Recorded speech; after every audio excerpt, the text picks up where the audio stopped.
Hello everyone, I am Saumya Pandey, an IAS officer of 2017 batch, born on the UP cadre. I had cracked civil services exam in 2017 with an All India rank 4 in my first attempt. And currently I am posted as Chief Development Officer in Kanpur Dehat district of UP. I will start off by thanking the whole Officers on Duty team, and I would give them huge kudos for doing such amazing work. I've seen almost all the videos of Officers on Duty and I've got so many congratulations and so many appreciation for the whole team in the way that they are helping all the aspirants and all the people who are aspiring to get into the services by showing the life of officers, and not only IAS but also varied services, what all challenges they face, how the services are unique, etc. So today I have got this opportunity to interact with two wonderful aspirants who've come all the way from Kanpur to discuss about their journey, to ask their doubts, and I welcome both of you, Khushi and Mihanshu. और अब मैं यही expect करूँगी और request करूँगी कि एकदम free mind से खुल के जो भी डाउट्स हों वो ज़रूर पूछिए, ताकि आपको भी बेनिफिट हो और जो भी इस वीडियो को देखें, जितने एस्पिरेंट्स, उनको भी बेनिफिट हो. So I will request both of you to introduce yourself. मैं खुशी यादव UPSC की एस्पिरेंट हूँ. 2020 से मैं इस एग्ज़ाम की प्रिपरेशन कर रही हूँ. जैसा कि हर एक स्टूडेंट के, हर एक एस्पिरेंट के मन में होता है कि मैं IAS बनूँ, और IAS बनने के साथ साथ उनके मन में कई सारी क्यूरियोसिटी होती हैं, कई सारे क्वेश्चंस होते हैं, ड्रीम्स होता है एक कि वो किसी ऑफिसर से मिलें. मुझे नहीं लग रहा था कि मैं ड्यूरिंग प्रिपरेशन, जो कि मैं इतने छोटे गांव से, इतने छोटे सिटी से बिलोंग करती हूँ, तो मैं मिल पाऊँगी. लेकिन मुझे ये मौका मिला, जो कि मुझे ये मौका दिया मुझे ऑफिसर्स ऑन ड्यूटी ने. मुझे ये मौका मिला है IAS सौम्या पांडे मैम से मिलने के लिए. तो मैं ये अपॉर्चुनिटी खोना नहीं चाहती हूँ, और मुझे पता है अगर मैं उनसे मिलूँगी और मैं उनसे बहुत कुछ सीखूँगी, जो मेरी इस जर्नी में, इस UPSC के प्रिपरेशन में मेरी बहुत ज़्यादा मदद करेगा, और जो मेरा टारगेट है उसे अचीव करने में और ज़्यादा मुझे स्पीड देगा, ताकि मैं अपने गोल को, अपने टारगेट को और जल्दी अचीव कर सकूँ. Hello everyone, myself Mihanshu Pandey. I belong to Kanpur और मैं एक UPSC एस्पिरेंट हूँ जो कि इस ईयर एग्ज़ाम देने जा रहा हूँ. तो UPSC की जर्नी में सबसे बड़ा चैलेंज होता है कि डीमोटिवेट को कैसे न्यूट्रल करें या बिल्कुल ख़त्म करना हो. तो मैं जो मैं यूजुअली करता हूँ, मैं आपको वो बताना चाहता हूँ कि मैं ऐसा करता हूँ कि मैं यूट्यूब पे टॉपर्स के वीडियो या कुछ भी ऐसा जो मोटिवेट फील कराए. तो टॉपर्स के वीडियो देखने में सबसे ज़्यादा मोटिवेशन फील होता है, क्योंकि ऐसा लगता है कि हाँ, कभी हम भी उनकी जगह पे पहुँचेंगे. और इसी तरह आज मुझे ऑफिसर्स ऑन ड्यूटी अनअकैडमी की तरफ से मुझे ये अपॉर्चुनिटी मिली है कि मैं IAS सौम्या पांडे मैम से मिलूँ, जिन्होंने ऑल इंडिया रैंक 4 2017 में पाया था. उनसे मिल के मुझे ऐसा लगता है कि मुझे बहुत सारे इंसाइट्स ऐसे मिलेंगे जो मुझे इंडिया के टफेस्ट एग्ज़ाम को क्रैक करने के लिए हेल्प करेगा, और कभी ना कभी मैं भी उनकी तरह उन्हीं की पोजीशन पे पहुंचने में मुझे हेल्प करेगा.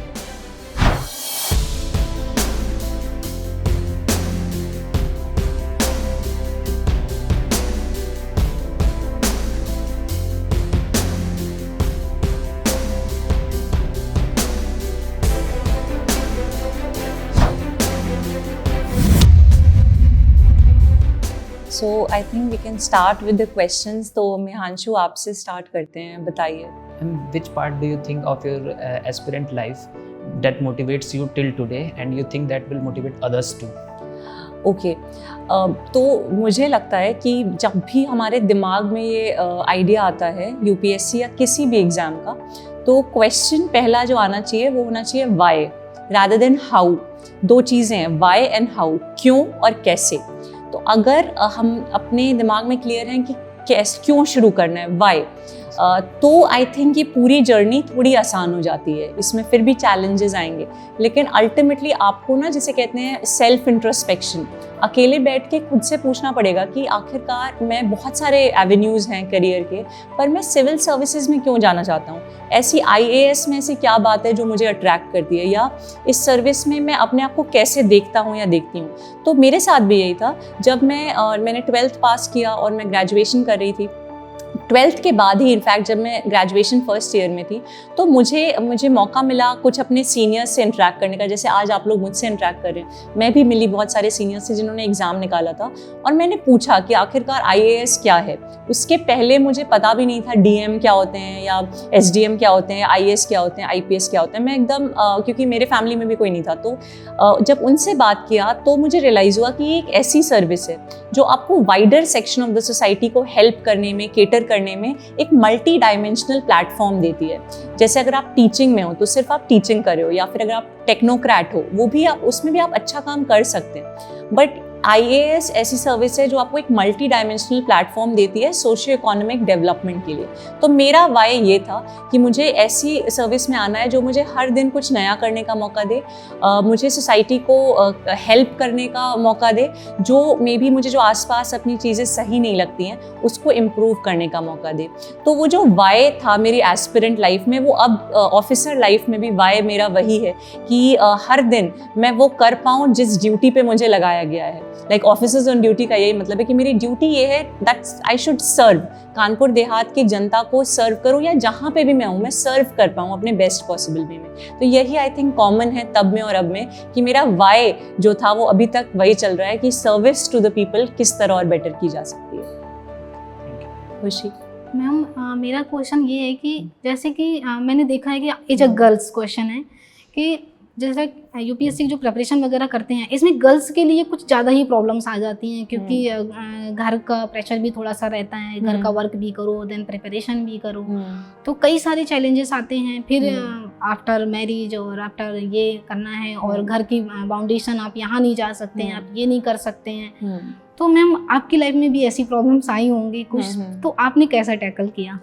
ये एक बहुत इंपॉर्टेंट क्वेश्चन है, क्योंकि आज हम लोग 2022 में बैठे हैं, 21st सेंचुरी में है, लेकिन फिर भी हम लोग की जो 50% जनसंख्या महिलाओं की है वो कहीं ना कहीं अभी भी डिस्क्रिमिनेटेड या एक्सप्लॉइटेड फील करती है। आज भी आप देखती होंगी कई घरों में जब लड़की पैदा होती है तो दुखी हो जाते हैं लोग, एक मातम का माहौल छा जाता है कि अरे ये तो एक तरह से बोझ माना जाता है कि कल किसकी शादी करना है, इसको दहेज देना है। और मतलब माता पिता, सबकी बात नहीं करी बट काफ़ी हद तक सोसाइटी में ये देखने को मिलता है। तभी हमारे सोसाइटी में आज भी फीमेल इन्फेंटिसाइड है, फीमेल फीटिसाइड है, डाउरी प्रॉब्लम्स हैं, डोमेस्टिक वायलेंस जैसी प्रॉब्लम्स हैं। तो एज अ गर्ल मैं अपनी अगर बात करूं तो मैं बहुत लकी रही और ब्लेस्ड रही इस मामले में कि मैं अपने माता पिता की इकलौती बेटी हूँ। मुझे कभी ऐसा डिस्क्रिमिनेशन फैमिली में तो नहीं फेस करना पड़ा कि बेटे को ज़्यादा प्रेफरेंस मिल रही हो, बेटी को कम, क्योंकि मैं इकलौती थी तो कोई भाई बहन नहीं था। लेकिन मैंने ये देखा है अपने आसपास, अपने दोस्तों में और अपनी सोसाइटी में कि लड़कियों को ज़्यादा मेहनत भी करनी पड़ती है, ज़्यादा चैलेंजेस भी फेस करने पड़ते हैं, और ज़्यादा जजमेंट भी लड़कियों पे ही पास किए जाते हैं। अगर एक लड़का कॉलेज जा रहा है तो कोई आंख नहीं उठाएगा, लेकिन एक लड़की जा रही है तो बोला जाएगा कि अरे इसकी शादी कर दो, और चूल्हा चौका बर्तन के लिए बनी है, शादी करे, बच्चे पैदा करे और पढ़ाई लिखाई ना करे, या मतलब लड़कियों को एक तरह से डिपेंडेंट देखा जाता है।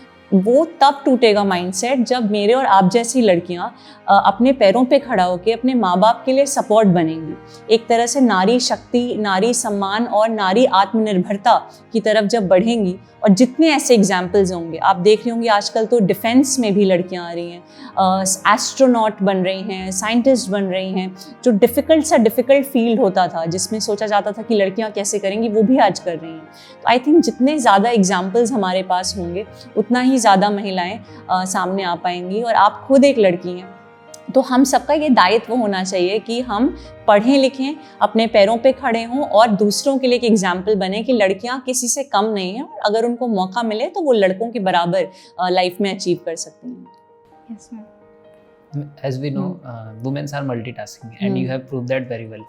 So how does this motivation comes from inner of you that you do such a wonderful work in administrative field? You have cracked the UPSC exam, which is the toughest exam of India. Yes. What role does your family plays in this, and what is the role of your mother in this? because she is also a woman. Yes, yes. So carrying forward from what Khushi had asked, women are inherent multitaskers. I think God has made us like that. We bear children.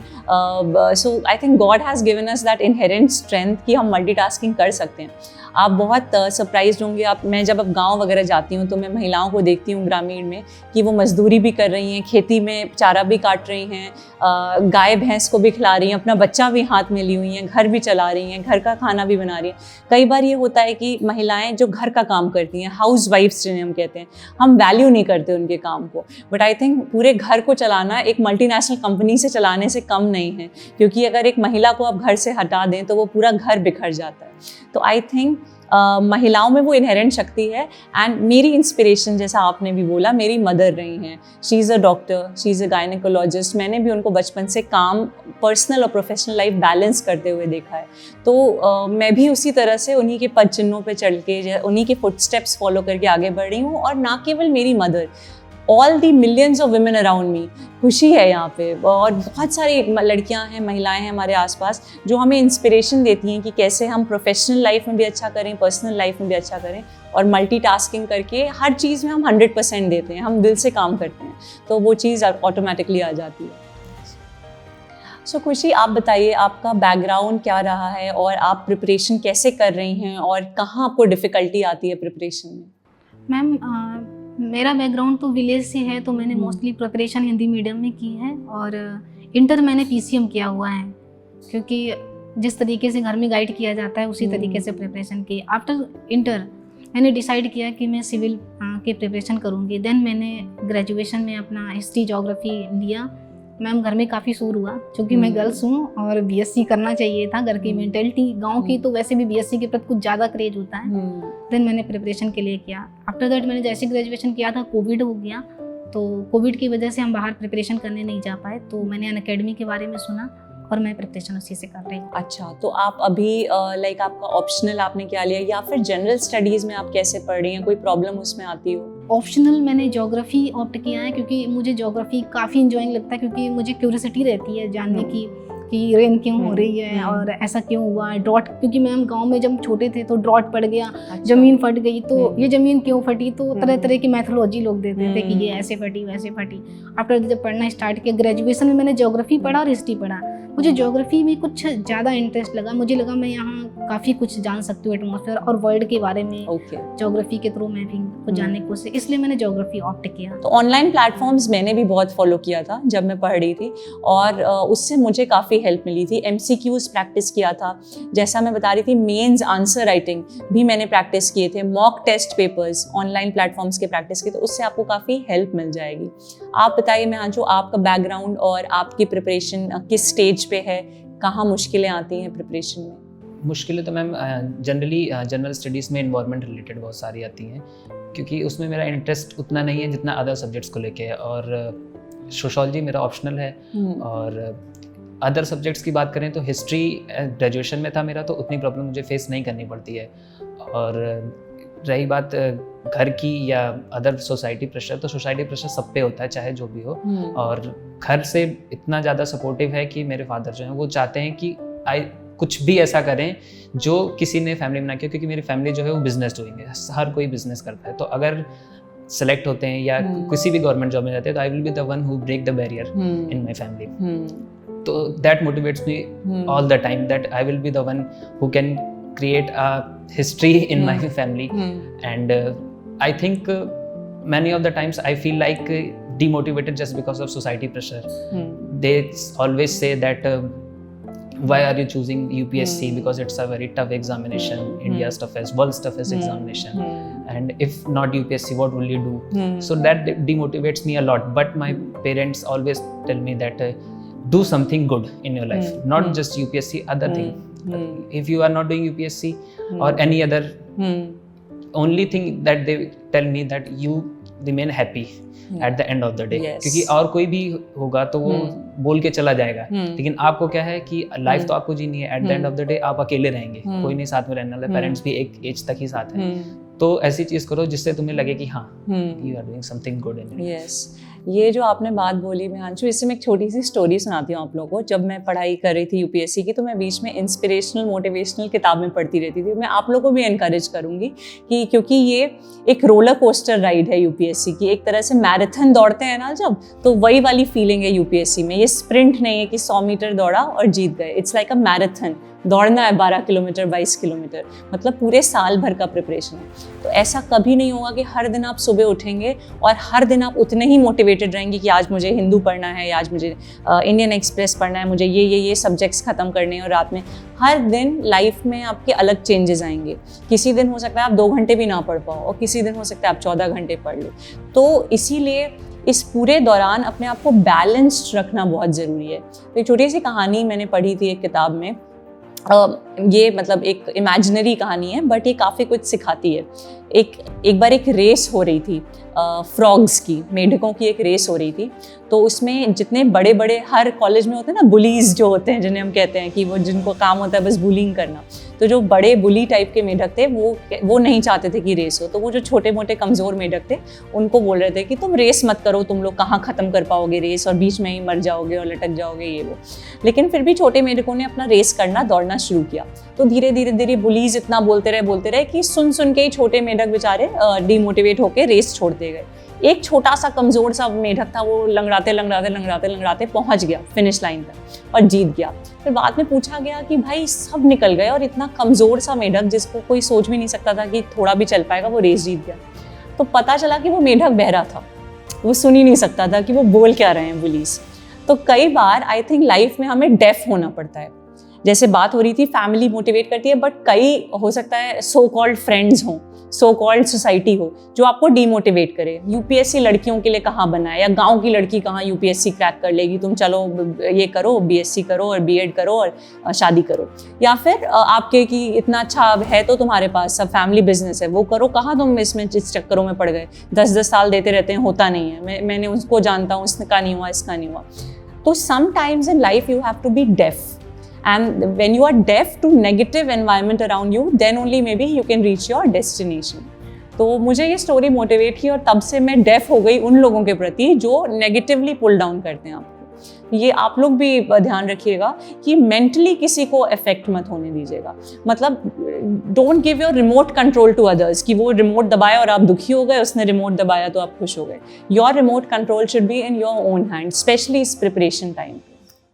तो खुशी ये बताइए कि GS के लिए आप क्या पढ़ रही हैं, कैसे स्ट्रैटेजी बनाया आपने, क्योंकि जीएस सबसे इम्पोर्टेंट पार्ट है इस एग्जाम का। यस मैम, अभी मैम मैंने समथिंग सितंबर से स्टार्ट किया है, तो मुझे स्टार्टिंग के अभी 1-2 महीने तो मुझे उसको समझने में ही लग गया कि मुझे कैसे क्या करना है, कितना कुछ लोगों के वीडियो देखे, कुछ स्ट्रैटेजी देखी, कुछ 1-2 टीचर से बात की।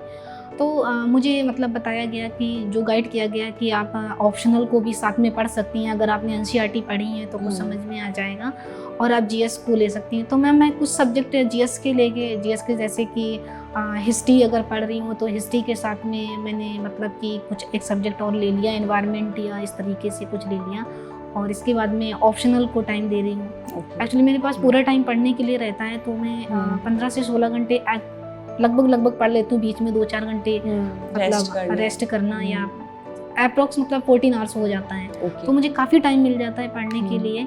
बट रीडिंग मैं ज़्यादा करती हूँ वीडियोस देखने के लिए। मैंने ये सोचा है कि मुझे 1 साल में पेपर क्रैक नहीं करना है 2023 में। मुझे पेपर अगर निकालना है तो मुझे पहले उसे समझना होगा। तो मैम अभी मैं बस बुक्स रीडिंग ज़्यादा करती हूँ, क्योंकि मेरी लैंग्वेज भी थोड़ी सी जिस मीडियम में मैं देना चाह रही हूँ थोड़ी सी वीक है, तो मैं उसको भी फोकस करने के लिए मैं रीडिंग ज़्यादा करती हूँ। और मैम हिंदू न्यूज़पेपर जैसा कि थोड़ा सा समझ में कम आता है, उसकी टर्मिनोलॉजी, उसके वर्ड्स प्रॉब्लम काफ़ी टफ होते हैं, तो मैं बुक्स रीडिंग ज़्यादा करती हूँ, क्योंकि उन्हें सर पहले अंडरस्टैंड करवा देती हैं, रीडिंग करवा देते हैं, उसके टर्मिनोलॉजी, उसके फैक्ट वगैरह बता देते हैं, तो मुझे समझने में अच्छा लगता है, तो मैं उनको ज़्यादा पढ़ती हूँ। ओके, मैं एक चीज़ बताना चाहूँगी खुशी कि 3-4 चीज़ें ना ज़रूर अपने स्टडी टेबल पे रखिएगा। एक यूपीएससी का सिलेबस, क्योंकि सिलेबस प्रीलिम्स और मेंस का एक लाइन रोज़ सुबह उठ के एक बार, मैं जो करती थी रोज़ सुबह एक बार उठ के पढ़ लेती थी कि सिलेबस का एक लाइन एकदम दिमाग में बैठ जाए, ताकि जब भी मैं न्यूज़पेपर पढूं या कोई बुक पढूं मुझे पता हो अच्छा ये चीज़ उस टॉपिक में मुझे हेल्प कर जाएगी।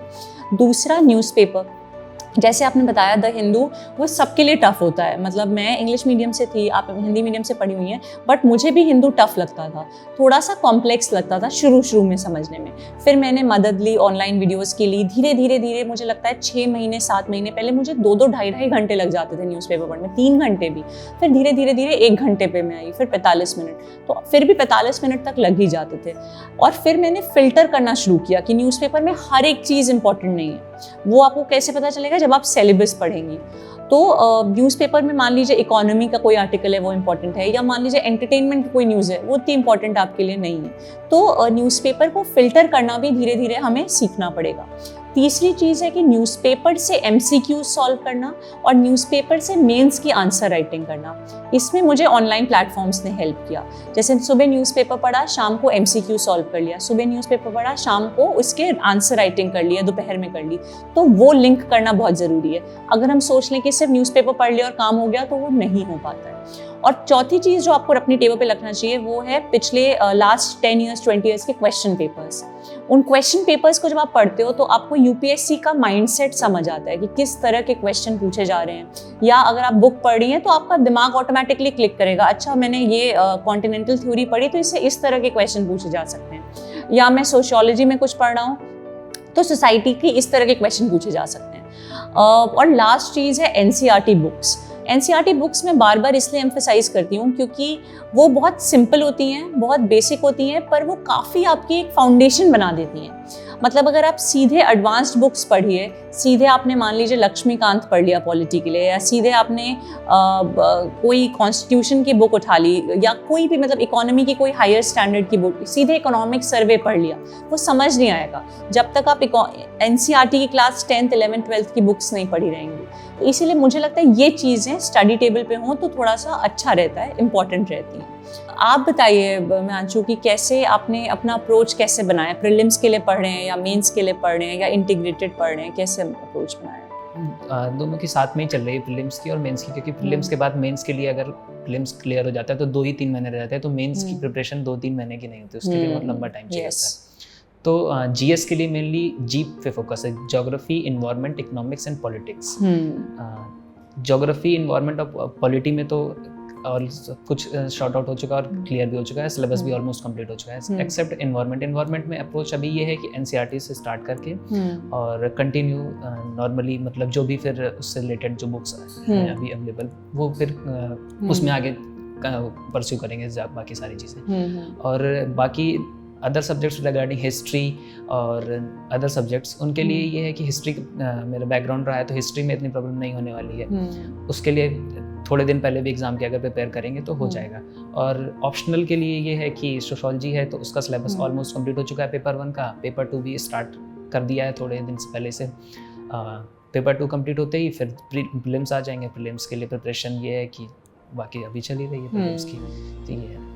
ये अप्रोच आपकी बहुत अच्छी है और मैंने भी यही अप्रोच फॉलो की थी, इंटीग्रेटेड अप्रोच, कि आप मेंस का सिलेबस उठाइए, आप प्रीलिम्स का सिलेबस उठाइए, ओवरलैपिंग टॉपिक्स देखिए कि क्या ओवरलैपिंग टॉपिक्स हैं। तो जैसे पेपर 1 में हिस्ट्री है, इंडियन सोसाइटी है, सोशियोलॉजी है, वर्ल्ड ज्योग्राफी है, और वही प्रीलिम्स में भी ये टॉपिक्स हैं। इसी तरह पेपर 2 में पॉलिटी, कॉन्स्टिट्यूशन, गवर्नेंस है। पेपर 3 सबसे वाइड पेपर है, उसमें इकोनॉमी भी है, एनवायरनमेंट भी है, आई थिंक डिजास्टर मैनेजमेंट भी है, साइंस एंड टेक भी है, तो बहुत वाइड है। एंड पेपर 4 तो चलिए एथिक्स, इंटीग्रिटी, वो एक अलग हो गया।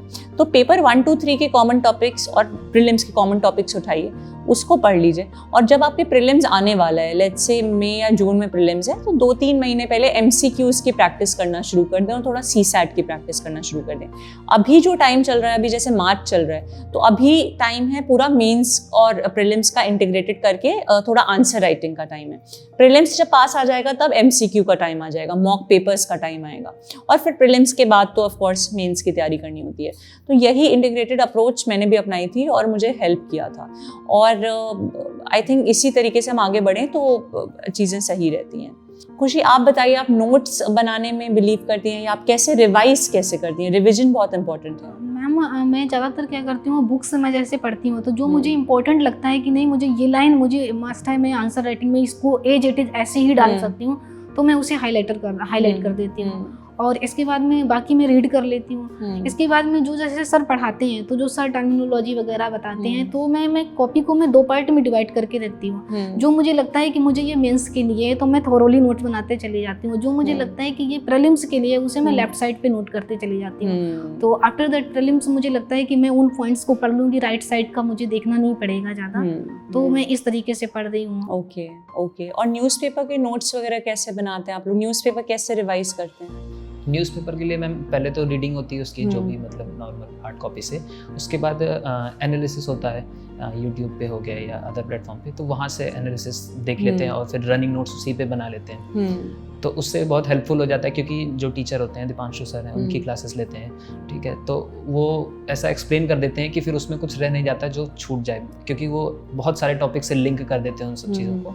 तो एक पूरा उसका मिल जाता है हमें कि हर चीज़ उसमें कवर हो जाती है। और रीडिंग तो नॉर्मली उससे क्या होता है कि कीवर्ड्स पता चल जाते हैं। और कीवर्ड्स मोस्ट इंपॉर्टेंट है राइटिंग में। जब मेंस में राइटिंग करेंगे तो वहाँ कीवर्ड्स उससे निकल के आ जाते हैं। और बाकी रनिंग नोट्स पे ही ज़्यादा फोकस रहता है।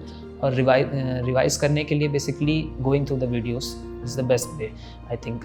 और जब टीचर से इंटरेक्ट किया, पहली बार पढ़ा, तो रनिंग नोट्स बना लिया। और फिर जब रिवीजन करना हो तो उसी वीडियो के थ्रू दोबारा चले गए और नोट्स आएंगे साथ में, तो रिवीजन अच्छे से हो जाता है, क्योंकि स्टोर माइंड में वो वीडियो के साथ हुआ है। और अगर नॉर्मली हम उससे करेंगे तो वो इतना अच्छे से लिंक नहीं हो पाएगा, लेकिन जब वीडियो के उससे जाएंगे तो फिर वो सारी चीज़ें दोबारा से लिंक होने लगेंगी और अच्छे से समझ में आने लगेंगी। राइट। तो रिवीजन की बात चल रही थी, मैं अपनी रिवीजन स्ट्रैटेजी शेयर करती हूँ।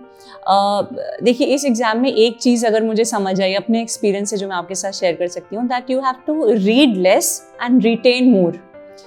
You have to know something about everything, but not everything about something. ये मैं पहले भी बोलती आई हूँ कि हमें PhD नहीं करनी है वर्ल्ड हिस्ट्री पे, हमें PhD नहीं करनी है जियोमॉर्फोलॉजी पे। हमें पता होना चाहिए सबके बारे में, एक जनरल आइडिया होना चाहिए, क्योंकि बहुत वाइड है।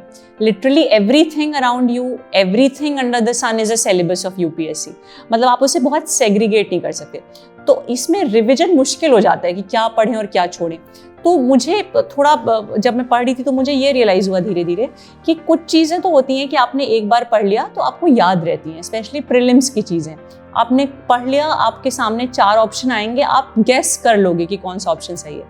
कुछ चीज़ें होती हैं ट्रू, एकदम जैसे कहते हैं रोट लर्निंग, फैक्ट्स। आपको पता है कि कौन सा वॉर कब है, क्रोनोलॉजी कब है, या जैसे एनवायरनमेंट में बहुत फैक्ट्स होते हैं, कौन सा कॉन्फ्रेंस कब हुआ, COP इतने सारे हुए हैं, कहाँ हुए हैं। तो फैक्ट्स याद रखने के लिए मैं छोटे छोटे चार्ट्स बनाती थी। अगर आप लोग कभी मेरे स्टडी रूम को देखेंगे तो लिटरली पूरी वॉल में छोटे छोटे वो स्टिकी नोट्स जो होते हैं वो चिपके हुए थे, ताकि हर दिन सुबह शाम ब्रश करते हुए, सोते हुए, जगते हुए दिख के याद हो जाए। और तीसरी चीज़ होती है एनालिसिस। जैसे आपने न्यूज़पेपर में चीज़ें पढ़ी, अभी यूक्रेन रशिया इश्यूज चल रहे हैं, तो एनालिसिस में बहुत ज़्यादा याद नहीं रखना है, इशू को समझना है कि यूक्रेन रशिया की कब से हिस्ट्री शुरू हुई, क्रीमिया बीच में कहाँ से आया, क्या क्या चीज़ें हुई। तो वो एनालिसिस अगर एक बार आप समझ लेते हो तो आपको याद रहता है। और उसके लिए आप सिंपल से नोट्स अपने बुक्स में, या मैंने एक मास्टर नोट्स का बनाया हुआ था, उसी में आप नोट कर लो। और चौथी चीज़ है कि न्यूज़पेपर कैसे रिवाइज करें। तो आपकी स्ट्रैटेजी थी कि वीडियो से कर लो, क्योंकि वही देख के याद किया, वो भी अच्छी स्ट्रैटेजी है। एक स्ट्रैटेजी हो सकती है कि जो मंथली करंट अफेयर्स मैगजीन आती हैं, न्यूज़पेपर की चीज़ें उसमें रहती हैं, तो रोज़ न्यूज़पेपर पढ़ो, वीडियो देखो, और मंथली करंट अफेयर्स मैगजीन एक ना एक कोई फॉलो कर लीजिए, उसी में अपनी चीज़ें लिख के। तो जैसे जनवरी, फरवरी, मार्च के मुझे न्यूज़ रिवाइज करनी है, तो मैंने जनवरी, फरवरी, मार्च की मैगजीन पलट ली, उसमें हाईलाइट करके रखा हुआ है कि ये इंपॉर्टेंट है, ये मुझे याद रखना है। और एक लास्ट हो सकता है रिवीजन की स्ट्रैटेजी, मॉक पेपर्स के थ्रू। जब हम मॉक पेपर देते हैं तो हमें पता चलता है कि भाई मेरा इकोनॉमी अच्छा है, मेरा हिस्ट्री अच्छा है, मेरा एनवायरनमेंट वीक है, तो एनवायरनमेंट के कौन से क्वेश्चंस मैं अटेम्प्ट नहीं कर पा रहा, उनको मैं ज़रूर रिवाइज कर लूँ। जितने ज़्यादा मॉक पेपर्स आप करेंगे उतना आपका विजन ब्रॉडन होगा। और बुक्स रिवाइज करने का बेस्ट तरीका, जैसे आपने भी बताया खुशी, कि बुक्स में ही हाईलाइट कर लो, वहीं पे पेज चिपका के वहीं पे लिख लो। तो फॉर एग्जांपल, अगर मान लीजिए मैं ज्योग्राफी की कोई थ्योरी पढ़ रही हूँ, बुक में एग्रीकल्चरल थ्योरी कोई मैंने पढ़ा, और मैंने न्यूज़पेपर में आज हिंदू में पढ़ा कि अच्छा उस एग्रीकल्चरल थ्योरी से रिलेटेड ये न्यूज़ है, तो उसी चैप्टर को खोल के कागज़ लगाया और वहीं पे लिख लिया। क्योंकि जब आप आंसर लिखोगे तो बहुत ज़रूरी है कि स्टैटिक के साथ करंट लिंक करो, मतलब सिर्फ स्टैटिक लिख के मत छोड़ दो, कंटेम्प्रेरी से लिंक करो, डायग्राम्स बनाओ, माइंड मैप्स बनाओ, तो ये आपके आंसर्स को यूनिक बनाएगा। तो ये एक तरह से मेरी स्ट्रैटेजी थी। मैं बहुत बोल चुकी हूँ, मुझे लग रहा है कि अब आप लोग भी थोड़ा सा और पूछ सकते हैं। जैसे आपने बताया कि लिखना जरूरी है, यस। तो मैम मेरा क्वेश्चन ये है कि सब लोगों के मन में ये क्वेश्चन रहता है कि आंसर राइटिंग कब से स्टार्ट करें, और मतलब सिलेबस 50% कंप्लीट हो जाए, या सिलेबस कुछ लोग कहते हैं पूरा सिलेबस कंप्लीट कर लेंगे आफ्टर दैट हम आंसर राइटिंग करेंगे, कुछ लोग कहते हैं कि नहीं शुरू से ही आंसर राइटिंग करने लगो, तो इसमें क्या अप्रोच होनी चाहिए? क्या ये मैं अपनी अप्रोच बताती हूँ। मेरे ख्याल से पर्सनल ओपिनियन है, आंसर राइटिंग डे 1 से स्टार्ट करनी चाहिए, क्योंकि जब तक हम रुके रहेंगे या कोई वेट करेंगे कि इतना हो जाए तब करेंगे, तब तक हम वो एक फियर रहेगा दिमाग में। और आंसर राइटिंग कहाँ से शुरू करें? एनसीईआरटी हमने जैसे पढ़ लिया, उसके पीछे क्वेश्चंस रहते हैं, उनके आंसर लिखना शुरू करें। वो तो बहुत सिंपल आंसर्स हैं, वो उसी चैप्टर में मिल जाएंगे। जैसे मुझे याद है क्लास 6 में, अपनी बात बताती हूँ, मैंने क्लास 6 की एनसीईआरटी पढ़ी। क्लास 6 की एनसीईआरटी के पीछे जो सिंपल क्वेश्चन हैं, उनके आंसर डालना शुरू किए, लिखने शुरू किए। तो एक आंसर राइटिंग की हैबिट डेवलप हुई, लिखने की हैबिट डेवलप हुई। ग्रेजुएशन में देखिए आप, या फिर जब हम लोग 12th के बाद थोड़ा सा हम लोग की लिखने की हैबिट कम हो जाती है। हम लोग 10th 11th 12th तक बहुत लिखते हैं, बोर्ड एग्जाम्स वगैरह सब होते हैं। तो आप एनसीईआरटी के आंसर्स लिखने से शुरू करिए। धीरे धीरे धीरे आप इनफैक्ट आप न्यूज़पेपर के आंसर्स लिखना भी शुरू करिए, जो ऑनलाइन क्वेश्चंस आते हैं। आपके शुरू के आंसर्स बहुत रूडिमेंट्री होंगे, बहुत क्रूड होंगे। आप लोग देखते होंगे जो भी आप ऑनलाइन प्लेटफॉर्म फॉलो करते हैं, कि और आपको लगेगा अरे यार वो तो बहुत अच्छा लिख रहा है, मेरा तो कुछ भी नहीं है उसके आगे। और ये मैं अपने साथ बता रही हूँ, मेरा रोज़ रोना धोना होता था इस बात पे कि मैं तो कहाँ मैं स्टैंड करूँगी इन लोगों के आगे जो इतने अच्छे अच्छे आंसर लिख रहे हैं। पर आप रियलाइज करोगे कि ये आपकी जर्नी है। You don't have to stop when you are tired, you actually have to stop when you are done. और यू विल बी डन जब आप अपने में एक इम्प्रूवमेंट देखोगे कि ठीक है, मैं अपनी जर्नी में किसी से कम्पीट नहीं कर रहा हूँ अभी, मुझे अपना देखना है कि मैं आज ये आंसर लिखी हूँ, 1 महीने बाद मैं देखूंगी कि मैं कितना इम्प्रूव की। और आप ज़रूर ये देखेंगी खुशी कि जितना आप लिखेंगी आप इम्प्रूव डेली करेंगी, आपको खुद लगेगा कि मैं इम्प्रूवमेंट मेरे आंसर राइटिंग में आ रहा है। इसमें आप 2 चीज़ें कर सकती हैं, जो भी टीचर्स आप फॉलो करें उनसे चेक कराइए।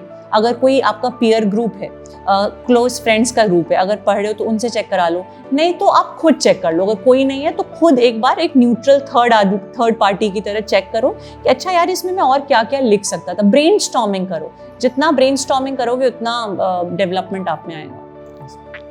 Most of the time ma'am questions ऐसे होते हैं जिनमें स्टार्टिंग में तो समझ में नहीं आता कि क्या करना है। यस। और जब प्रिपरेशन का जब फेज़ आगे बढ़ता जाता है, जैसे जैसे नॉलेज गेन होती जाती है, जैसे जैसे फैक्ट्स आते जाते हैं, तो उसमें समझ में आता है। लेकिन ऐसे क्वेश्चंस का क्या करें जो प्रिपरेशन के बाद भी कुछ ऐसा लगता है कि इसमें तो कुछ नया पूछ लिया, तो उसके लिए कैसे अप्रोच करें, स्टार्टिंग उसकी कैसे करें? ये सब राइट। इसमें मैं एक फ़नी स्टैटिस्टिक से स्टार्ट करती हूँ। जो यूपीएससी का टॉपर होता है वो 50% पे टॉप कर जाता है। तो 50% अगर किसी के बोर्ड में आ जाए तो घर में एंट्री ना मिले उसको, लेकिन यूपीएससी में 50% पे आप एग्ज़ाम टॉप कर जाते हो।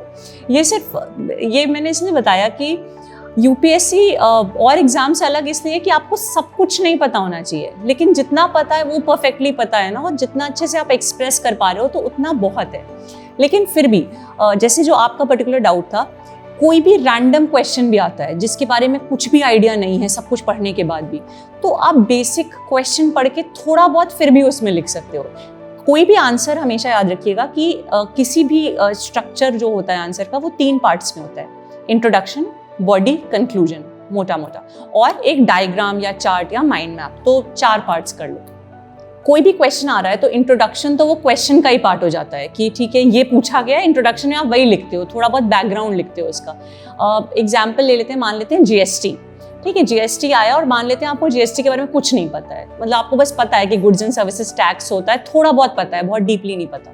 तो आप इंट्रोडक्शन में लिखोगे कि it is a type of tax और ये इंट्रोड्यूस हुआ था। मान लो डेट नहीं पता तो डेट भी छोड़ दो कब इंट्रोड्यूस हुआ था। आपने इंट्रोडक्शन एक बैकग्राउंड दे दिया 2 लाइन का।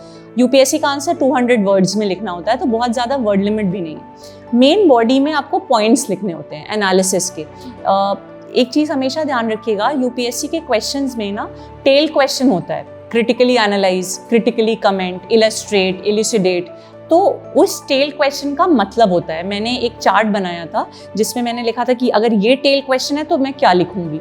आप लोग भी ये कर सकते हो कि भाई क्रिटिकली एनालाइज में मुझे क्या चीज़ें लिखनी है, क्रिटिकली कमेंट में मुझे क्या चीज़ें लिखनी है, या सिर्फ कमेंट है तो मुझे क्या चीज़ें लिखनी है। तो वो टेल क्वेश्चन, अगर मान लीजिए क्रिटिकली वर्ड जहाँ भी आ जाता है, इसका मतलब मुझे पॉजिटिव पॉइंट्स भी लिखने हैं और नेगेटिव पॉइंट्स भी लिखने हैं। तो जीएसटी टैक्स की मुझे अच्छी चीज़ें तो लिखनी ही है कि जीएसटी के आने के बाद ये चीज़ें पॉजिटिव हुई इकोनॉमी में, पर मुझे उसके नेगेटिव पॉइंट्स भी लिखने हैं कि अभी हमारा मे बी सिस्टम तैयार नहीं था जीएसटी के लिए, मे बी पहले हमें बैकग्राउंड होमवर्क कर लेना चाहिए था, फिर जीएसटी इंट्रोड्यूस करनी थी। तो कुछ आपको अपने क्रिटिकल कॉमेंट्स भी देने हैं और फिर कंक्लूजन में आपको सोल्यूशन देने हैं। एक एग्जाम्पल के थ्रू समझाती हूँ। मान लेते हैं क्वेश्चन आपका आता है कि are the government schools of India ready for computer based education, ठीक है। तो ये क्वेश्चन और क्रिटिकली एनालाइज, तो क्या हमारे गवर्नमेंट रूरल स्कूल्स में कंप्यूटर एजुकेशन इंट्रोड्यूस किया जाना चाहिए। तो इसमें आप ही मुझे बताइए मिहांशु कि किस तरह से आप ये आंसर लिखेंगे अगर लिखना हो। स्टार्टिंग होगी कंप्यूटर एजुकेशन की, कि उसका पूरा बैकग्राउंड देना होगा कि कैसे कंप्यूटर एजुकेशन हेल्प करेगी, मतलब कंप्यूटर एजुकेशन किस तरह हेल्प करती है, या अदर कंट्रीज में अगर ये चल रहा है तो कैसा चल रहा है। फिर उसके बाद जब उसका बॉडी में लिखेंगे तो बॉडी में उसके बारे में बताएंगे कि उसके क्या क्या प्रोज हैं, क्या क्या कॉन्स हैं। और जब उसको एंड करेंगे तो उसमें उसके कुछ ऐसी चीज़ें जो आगे उसका अप्रोच क्या होगा कि ये आने से इसमें मेरा क्या मतलब और मेरा क्या ओपिनियन है उसको लेके, अगर क्वेश्चन में पूछा गया है या नहीं पूछा गया है तो फिर उसको एज इट इज लिखते चले जाएंगे। और खुशी आपका क्या है इसमें, आपका कैसा रहेगा? मैम सबसे पहले इंट्रोडक्शन लिखेंगे, कंप्यूटर एजुकेशन से रिलेटेड जानकारी देंगे। इसके बाद में मैम कंप्यूटर का क्या योगदान है, विलेज में कितना इंपॉर्टेंट है, उसके क्या प्रोस एंड कॉन्स हैं लिखने के बाद में। तो मैम अगर उसमें कोई कमियां हैं तो पहले लिखेंगे, तो आफ्टर दैट कंक्लूजन में उसके हम सॉल्यूशन लिखेंगे। अगर बस यही है। तो बेसिकली मतलब बैलेंस्ड ओपिनियन आप पहले लिखेंगे, कंप्यूटर एजुकेशन की सॉर्ट ऑफ हिस्ट्री या बैकग्राउंड क्या रहा है इंडिया में, कब से इंट्रोड्यूस हुआ। आप बॉडी में पॉइंट वाइज भी लिख सकते हैं, पॉइंट वाइज से थोड़ा आंसर अच्छा रहता है। हर आंसर पॉइंट वाइज नहीं हो सकता हिस्ट्री या सोशियोलॉजी, बट वैसे तो आपने लिखा कि पॉजिटिव चीज़ें क्या होंगी कि हमारे रूरल बच्चे एट पार विथ अर्बन हो जाएंगे, जो आजकल ड्रॉप आउट हो रहा है क्योंकि लोग अपने सरकारी स्कूल में बच्चों को नहीं पढ़ाना चाहते, प्राइवेट में शिफ्ट करते हैं, वो बेटर हो जाएगा। क्योंकि लोगों को लगेगा जो प्राइवेट में होता है ना कि प्राइवेट में तो कंप्यूटर से पढ़ रहा है, यहाँ पे तो चॉक बोर्ड लेके पढ़ रहा है, तो यहाँ पे भी लोग आएंगे गाँव में और लोगों को एक तरह से एक एंटरप्रेन्योरशिप डेवलप होगी। नेगेटिव या क्रिटिकल में आप लिख सकते हैं कि क्या हमारा इंफ्रास्ट्रक्चर है, क्या हमारे पास कनेक्टिविटी है गांव में, क्या हमारे पास टीचर्स हैं जो गांव में जाके पढ़ाएंगे। तो क्या हमें पहले उस पे नहीं ध्यान देना चाहिए कि पहले हम बैकग्राउंड पूरा सही कर लें, टीचर्स ले आएं, इंफ्रास्ट्रक्चर ले आएं, फिर कंप्यूटर लाएं। वरना कंप्यूटर तो ला के रख दिया पर उसमें वो दीमक लग के वो वहाँ पर पड़ा रहेगा, ना टीचर आएगा, ना कोई बच्चा पढ़ने आएगा, और फिर वो कोई चोरी करके लेके अपने घर पे रख लेगा। तो क्या हमारे गाँव तैयार हैं कंप्यूटर एजुकेशन के लिए, या हमें इंफ्रास्ट्रक्चर पहले डेवलप कर लेना चाहिए। और फिर आप सॉल्यूशंस दोगे कि पहले अगर हम ये चीज़ें कर लें, अच्छी टीचर ट्रेनिंग दे दें, एक इंफ्रास्ट्रक्चर बनाएं, एक कंड्यूसिव एनवायरनमेंट बनाएं और फिर इंट्रोड्यूस करें तो इफेक्ट ज़्यादा अच्छा होगा। तो ये सिर्फ एक एग्जाम्पल था बताने के लिए कि कोई रैंडम क्वेश्चन भी आता है तो आपको इस स्ट्रक्चर को फॉलो करना है। आपको हमेशा दिमाग में ये दौड़ाते रहना है कि क्या मैंने न्यूज़पेपर में कुछ इससे रिलेटेड पढ़ा हो, इससे मिलता जुलता पढ़ा, उसका एग्जाम्पल मैं डाल सकता हूँ, क्या इसमें मैं कोई डायग्राम बना सकता हूँ, कोई फ्लो चार्ट बना सकता हूँ, तो ये हेल्प करता है। मैम जैसे मैंने देखा आपके ज्योग्राफी में बहुत अच्छा आपने स्कोर किया है, मतलब हम लोग इतना सोचते हैं, आपने आई थिंक 300+ स्कोर किया है। मैम आपने ऐसी क्या अप्रोच अप्लाई की थी, जैसे लोग कहते हैं कि ज्योग्राफी ऑप्शनल बहुत वास्ट सिलेबस है और बहुत से लोग तो उसे ऑप्ट करने के बाद में आफ्टर दैट उसे छोड़ देते हैं, किसी अदर ऑप्शनल पे चले जाते हैं। तो मैम आपकी क्या अप्रोच थी इतने अच्छे मार्क्स अचीव करने, क्योंकि इस समय तो ह्यूमैनिटी के लिए थोड़ा सा और स्ट्रगल करना पड़ रहा है। यस, मैं ये पहले तो ये बताऊंगी सभी एस्पिरेंट्स के लिए भी है ये कि आप किसी भी बैकग्राउंड से हो, ह्यूमैनिटीज़ या बीटेक या मेडिकल या कोई भी और बैकग्राउंड, डोंट फील लो, मतलब अपने आप को इन्फीरियर मत समझिए। यूपीएससी की एक ब्यूटी है that it provides a very fair play to everyone. तो अगर आप ह्यूमैनिटीज से हैं तो इनफैक्ट आपको एक अपर एज भी है क्योंकि आपने ग्रेजुएशन उसमें किया है। तो starting from that geography optional जब मैंने लिया था, आपकी तरह मेरी भी कहानी थी कि मुझे ज्योग्राफी में इंटरेस्ट था, मुझे अच्छा लगता था आसपास की चीज़ों को देखने में, और ज्योग्राफी थोड़ा साइंटिफिकली ओरिएंटेड सब्जेक्ट है। आप दोनों साइंस बैकग्राउंड से हैं 12th तक, तो थोड़ा साइंटिफिक चीज़ उसमें ज़्यादा है, मैप्स हैं, डेटा है, काफ़ी चीज़ें लॉजिकल हैं, तो इसीलिए मैंने ज्योग्राफी लिया था। ये एक जनरल टिप है सभी लोगों के लिए कि ऑप्शनल कैसे चूज़ करें। तो ऑप्शनल चूज़ करते समय बस 2-3 चीज़ें दिमाग में रखिए। सबसे पहले आपका इंटरेस्ट, दूसरा आप दिमाग में रखिए कि क्या आपको अवेलेबिलिटी है कि नहीं मटेरियल की, जैसे पढ़ने के लिए मटेरियल है कि नहीं, और तीसरा जनरल स्टडीज़ में आपको कितना हेल्प कर रहा है। जैसे आपने सोशियोलॉजी लिया है, आपने ज्योग्राफी लिया है, ऑलमोस्ट 30-40% आपका जीएस का भी पार्ट इसमें कवर हो रहा है। तो ये भी एक बहुत बड़ा एक मोटिवेटिंग फैक्टर हो जाता है कि मैं जब ऑप्शनल पढ़ रही हूँ तो मैं सिर्फ ऑप्शनल नहीं पढ़ी, मैं जीएस भी कवर कर रही हूँ। Having said that, geography optional का मेरे स्ट्रैटेजी ये थी कि मैंने पहले एनसीईआरटी पढ़ी। एनसीईआरटी में भी एक डाउट आता है कि पुरानी या नई, तो मैंने दोनों पढ़ी थी। पुरानी एनसीईआरटीज़ में काफ़ी ज़्यादा डिटेल में दिया हुआ था, तो वो भी मुझे हेल्प किया था। और 11th-12th की एनसीईआरटी मैंने 2-3 बार पढ़ी थी ताकि मुझे एकदम अच्छे से थोड़ा बैठ जाए दिमाग में। फिर मैंने रेगुलर बुक्स जो हम लोग पढ़ते हैं, सविंद्र सिंह सर की और माजिद हुसैन सर की और वो सारी चीज़ें वो पढ़ी। ज्योग्राफी में मैंने जो स्ट्रैटेजी अपनाई थी वो ये अपनाई थी कि मैं हर टॉपिक के प्रीवियस ईयर क्वेश्चन पेपर्स साथ में देखती थी, आंसर राइटिंग प्रैक्टिस करती थी। ऑलमोस्ट हर आंसर में मैप बनाने की कोशिश करती थी। इंडिया का अगर पेपर 2 है तो इंडिया का, और पेपर 1 है तो वर्ल्ड मैप, और कंटेम्प्रेरी चीज़ें डालने की कोशिश करती थी।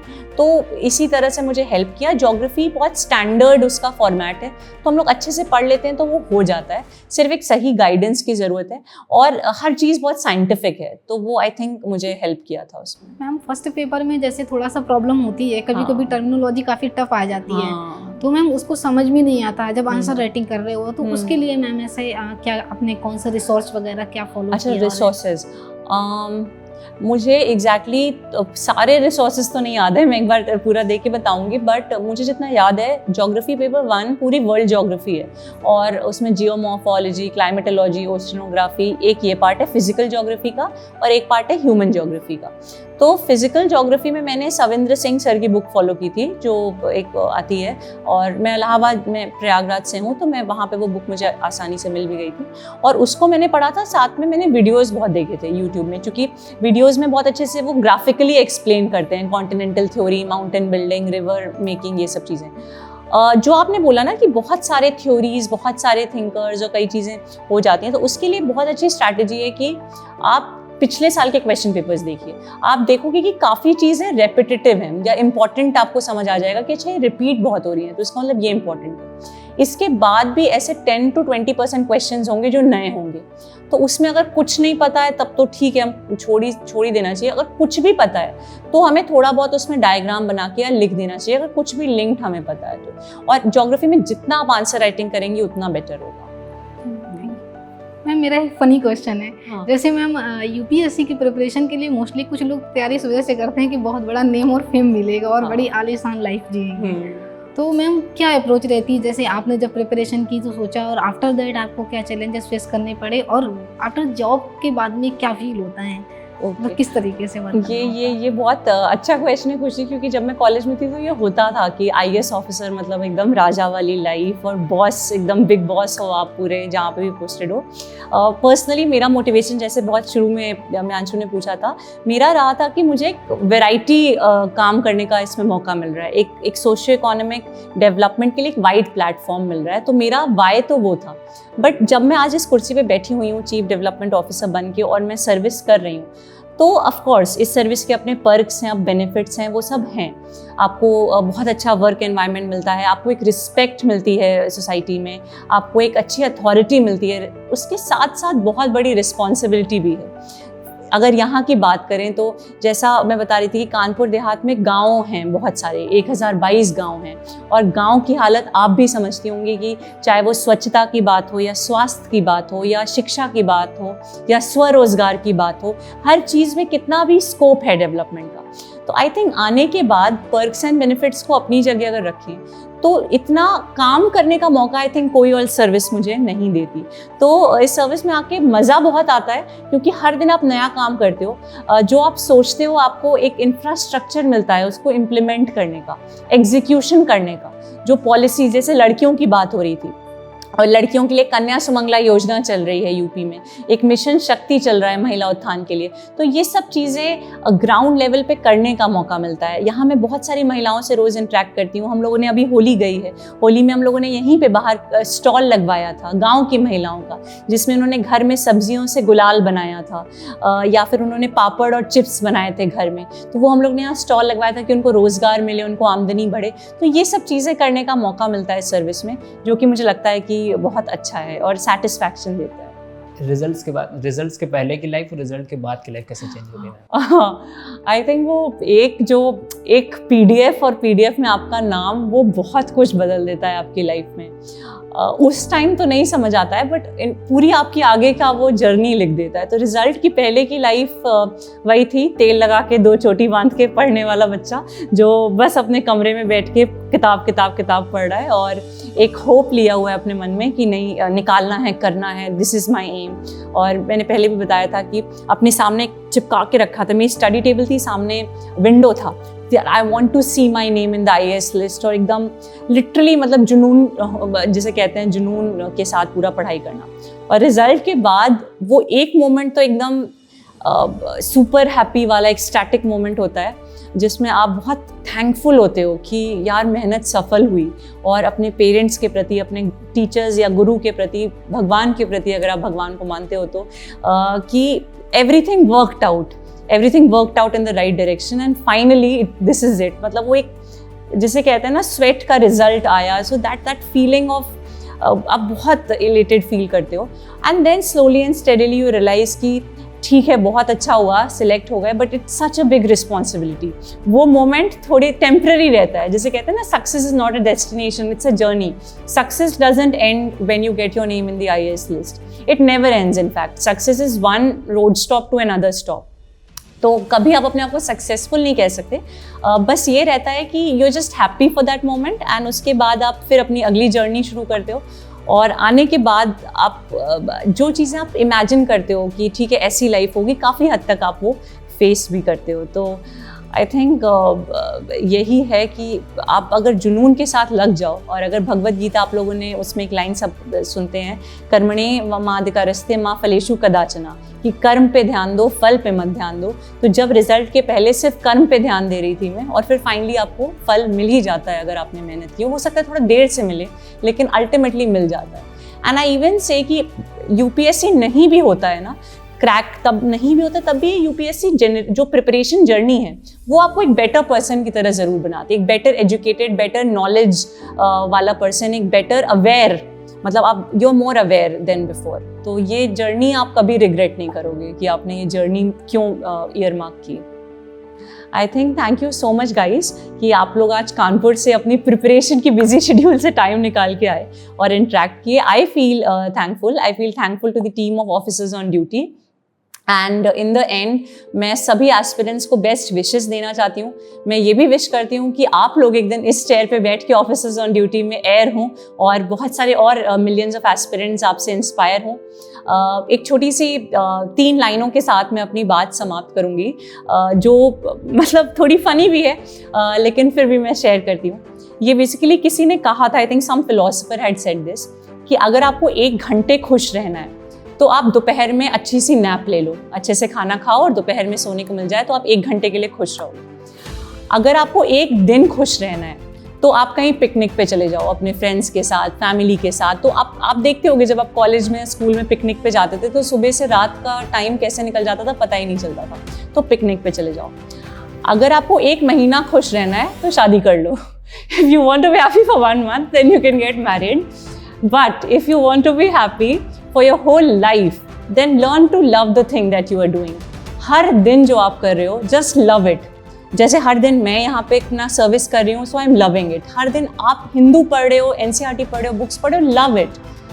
Only until and unless you learn to love what you're doing, you'll never be happy. Because you'll always feel grass is greener on the other side. So just love your work, do it. And I will again end with Swami Vivekananda, that arise, awake and stop not till your goal is reached. Thank you.